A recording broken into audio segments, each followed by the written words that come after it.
పువ్వులే అనుకోండి. వాము వడియాలు అనమాట. బియ్యపు రవ్వతోటి అటుకులు, బియ్యపు రవ్వతో చేసిన వాము వడియాలు.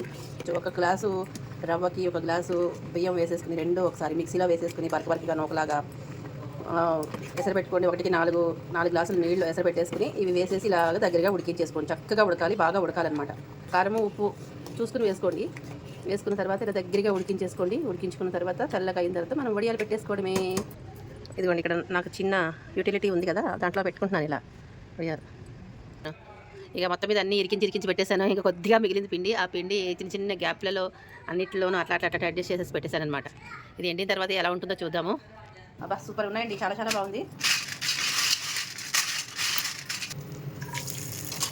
పువ్వు లాంటి వడియాలి అసలు పువ్వులే అనుకోండి.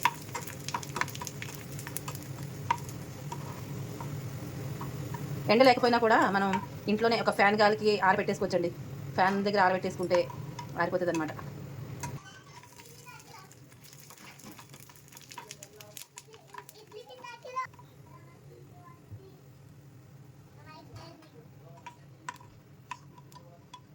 అయితే బాగున్నాయి వడియాలు, అయితే పువ్వులాగా ఉన్నాయి. వడియాలు అయితే చాలా చాలా బాగున్నాయి.